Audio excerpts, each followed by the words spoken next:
I will try to come up with a perfectly cromulent explanation for hot Jupiter radii. So yeah, we've heard a lot of amazing detail about what we know about the atmospheres of hot Jupiters with incredibly detailed spectra and then studies with GCMs of the very detailed dynamics on their surface. But one of the things that I think makes hot Jupiter such a very interesting class of planets and of astrophysical objects in general is that their surface dynamics affects their global evolution over gigayear timescales and affects, basic physical properties like their radii at the tens of percent level. So this certainly makes them unique among planets, I believe. And yeah, quite fascinating overall. So I'm going to describe this problem in general, including some work I'm doing with Tad here, who we've seen is quite an expert in hot Jupiters from all the talks today. So I'll start with a little background, right? And what makes cold Jupiters different from hot Jupiters is that colder Jupiters are objects that are more or less fully convective up to their photospheres. But hot Jupiters, because of the intense irradiation they receive from the outside, it forces the outer layers that heat is sort of redistributed from winds, and so it forces the outer layers into a temperature distribution that's more isothermal, that's incapable of driving convection, and has so there's a much thicker radiative layer surrounding these hot Jupiters.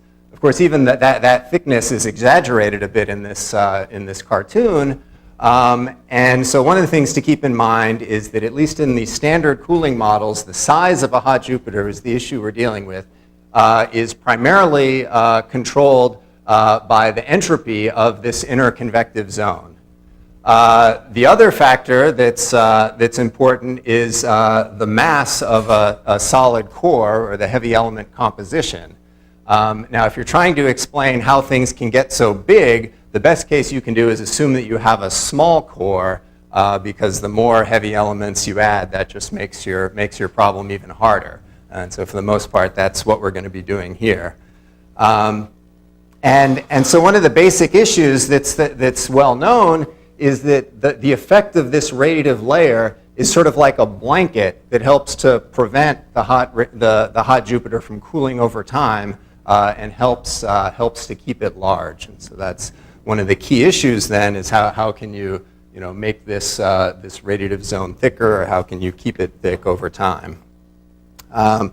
So again, the issue here is, why are hot Jupiters so large? And so what I need to explain is, what do we mean by them being too big? Like, what is our expectation, and why is reality different from our expectations? I'll go over some of the basic mechanisms. We heard about many of these from Kristen already, so hopefully I can go through that relatively quickly, and then get to the recent work with Tad in sort of quantifying what are the actual heating requirements that we have, sort of independent of mechanism. So here's a plot from Eric Lopez. Hope I'm not stealing from his. No, he's not talking about this today. He'll be talking about some of these issues, I think, later in the conference, where this sort of shows the key issue, that the radius of giant exoplanets, with their masses denoted here in the color bar, correlates very strongly with the flux they receive. The flux here is relative to the flux that Earth receives, would be 1 in these units. And we see here this tremendously strong correlation, that the more intensely irradiated a planet is, the closer it is to its host star, the larger its radius is. And so, but maybe this isn't surprising, right? Hotter things maybe should be bigger. And so the reason this is a problem is that if you run a sort of standard radiative convective equilibrium cooling model and include the irradiation from the outside, that's simply not enough. So here we have another representation of basically the same data of radius versus mass. And now here the color is indicating the sort of equilibrium temperature, if it was just in thermal equilibrium with the radiation it's receiving. And so you indeed see again that the hotter objects are bigger. But what we see here is that when you do a standard radiative equilibrium model, that the predicted radii are indeed larger than Jupiter, but they're only larger than Jupiter at of order 1.1 to 1.2 Jupiter radii. that the irradiation is simply not enough to explain why so many objects are 1.4 Jupiter radii and above. So something else is needed, and this is even, these models from Portney are again, taking this optimistic assumption that there's no core, optimistic in terms of explaining why they're so big. And so again, just to sort of show the time-dependent nature of this problem and sort of how you can solve it, right, again, the issue is that these standard radiative equilibrium models, the Jupiter can start very big and inflated, and then as it cools over 10, 100, and a gig a year, it eventually contracts to small sizes. And so the irradiation of one of the most famous transiting exoplanets, HD 209458, its radiative equilibrium predicted size is only a bit bigger than Jupiter, but its actual size is much bigger. And the way to make it much bigger is to add heat not just to the surface of it from irradiation, but to add some heat deeper into the interior. And so this was shown very early on by Guillot and Schoeman, that adding heat at various levels below the photosphere in a hot Jupiter could explain these radii. And so indeed, in terms of the mechanisms for how to inflate the hot Jupiters, there's basically only two ideas that's sort of analogous to cooking. You can inflate it either by adding the amount of heat, or you can get a better lid for your hot Jupiter and prevent that heat from escaping. And so again, we think because of this flux dependence that probably the better lid is not the full explanation, because it's not clear why you would get a better lid just from increasing the stellar radiation. But those classes of models are based on the idea that the opacities are somehow different from what we expect, or that convection somehow works differently from what we expect with some sort of layered convection.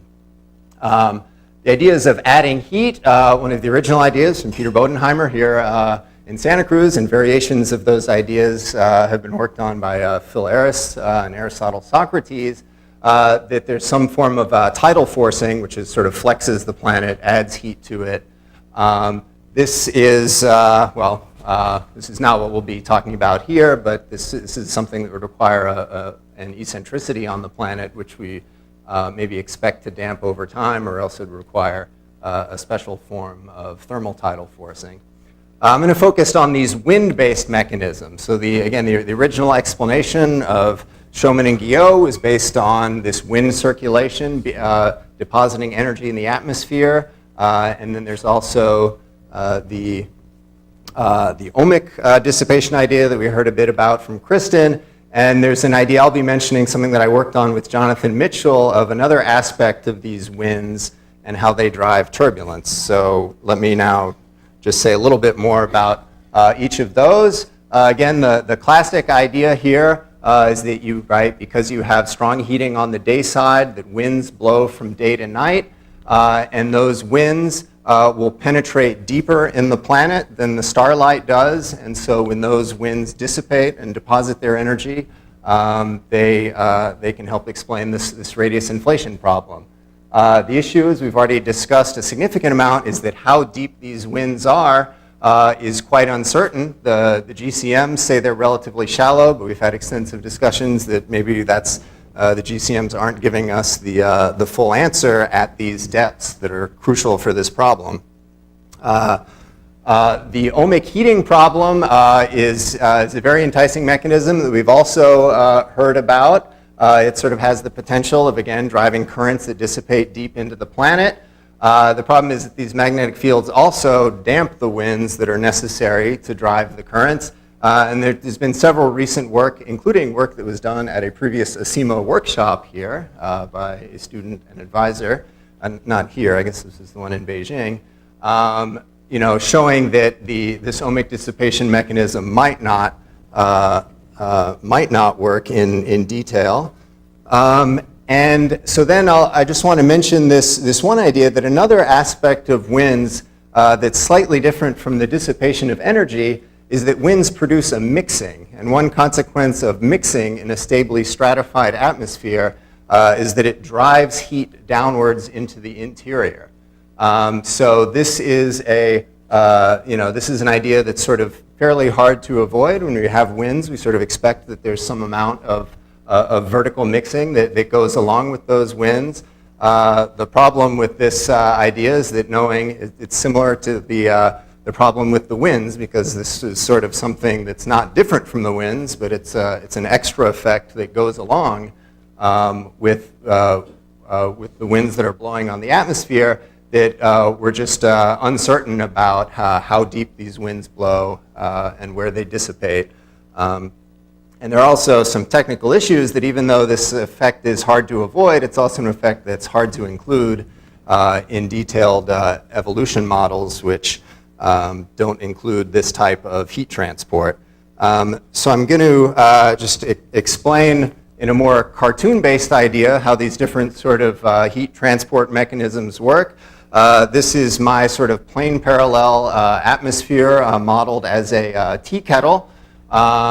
And so as we know in atmospheres, when there's a small amount of heat flow going through the atmosphere, it tends to be radiation that transports that heat flux. Whereas if there is a larger amount of heat flux that needs to be driven through your atmosphere, radiation cannot carry it, and instead thermal convection is triggered, and then that is then capable of driving a larger heat flux through the transport of heat by the convectively turbulent eddies.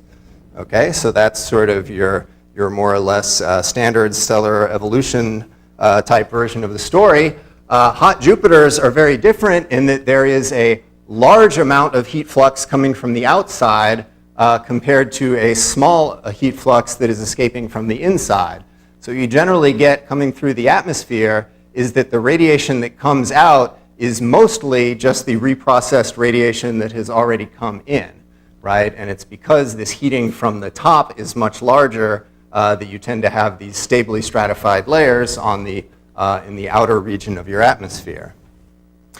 So that's all well and good, and so again, this atmosphere should not be unstable to convection, but we think there is nevertheless some mixing in these atmosphere, again, just due to these winds. And so the consequence of that, then, because the stratification is the reverse, is the consequences are exactly the opposite of convection. Instead of the eddies transporting heat outwards, this turbulence that we force in the radiative layers forces heat downward into the interior of the envelope. And so if that mixing is intense enough, it offers the possibility that the amount of heat in the interior can actually be increased over long enough times, and then eventually the planet would come into equilibrium at a new inflated state. And so the thing I want to say is this idea of the transport of heat is different and complementary from the standard idea that the winds just dissipate and deposit heat locally. So the idea is you actually have both of these effects. You have the local deposition of heat plus the transport to deeper levels. So in the last few minutes, I want to describe the recent work with TAD on sort of independent of which of these mechanisms is operating, how much heat do you actually need to put into a hot Jupiter, and where do you need to put it? So it's a well-established issue that these two issues are coupled, that the shallower you put the heat in, the more of it you need to put in to explain the large radii. And so even though this is well known, we thought there was a need for a more systematic study of this issue. And in particular, it's known that whether the heat is, how close the heat is placed to this deep radiative convective boundary is important. But one thing to emphasize is we talk about these deep convective layers, even when the convective layer is at 1,000 bars, that is still basically the entire mass of the planet is still outside that zone. So even this deep heating is still very near the top of the planet. So here we're showing the results of some evolutionary models that were run with MESA for 209458 type parameters, where we took 1% of the stellar irradiation and deposited it with some width, order scale height or so, at different pressure levels in the atmosphere and allowed the planet to cool for 5 gig years, right? And so what we see here in these pressure temperature profiles is that there is a huge difference in how hot you stay. There's a huge difference in whether that heat is deposited at 10 versus 100 bars. This is the the biggest the sort of obviously the sort of critical critical level. And so just to emphasize that again, this is our full model suite here, where we're varying now. This is showing the radius of the planet after 5 gigayears versus the amount of heat that's added, sort of 10%, 1%, down to 10 to the minus 5 of the solar radiation. And you can see here that obviously the planet is more inflated depending on the more heat you add, the more inflated the planet gets. And again, we see this, this huge jump between the 10 and 100 bar levels. And then perhaps even more surprisingly, we see that the difference between depositing at 10 to the 4 bars, which is outside most of the mass of the planet, is almost completely indistinguishable in evolution to putting the heat directly at the center of the planet. And that's, that was quite surprising to us. So again, our conclusion is that we think that hot Jupiter radii can be explained by taking some fraction of the stellar heat and putting it into the interior of the planet.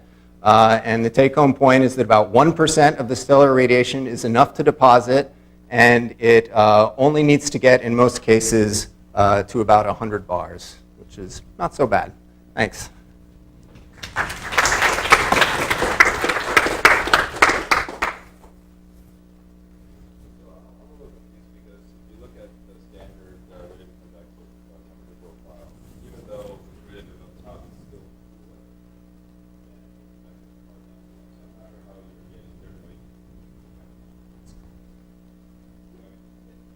The temperature is increasing with depth. Is that's not what you're asking? That's what I'm saying. Yeah. Temperature profile is, it's hotter but low. So Yeah. if it's cooler up top, how are you actually Yeah. So in all these models, we are just suppressing cooling, actually. So, right.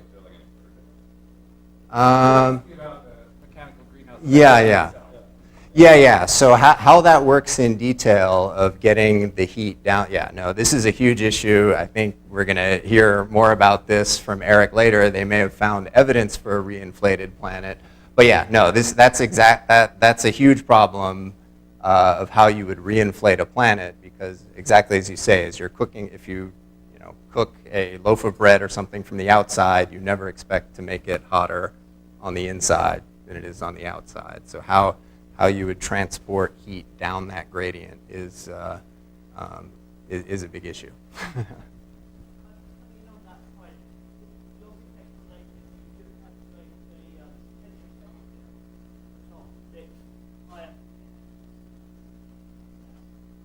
Potential temperature is entropy in our language. I think those are the same things. So yeah, exactly. Yeah.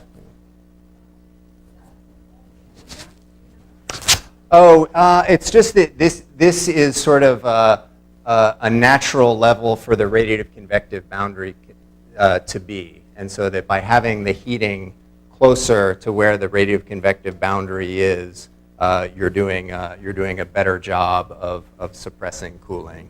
I mean, it's very complicated. I mean, the details of this get fairly complicated, and this will sort of be in the paper, because it's not just where the radiative convective boundary is obviously changing over time, and so we found that we tried various things, and we found actually we could, if we tracked and put the heating directly at where the radiative convective boundary was, that was actually the best possible thing we could do as good as anything else. Obviously putting it in the center is good as well. But so that's the key issue is getting that heat near to where it's being lost from, which is the radiative convective boundary.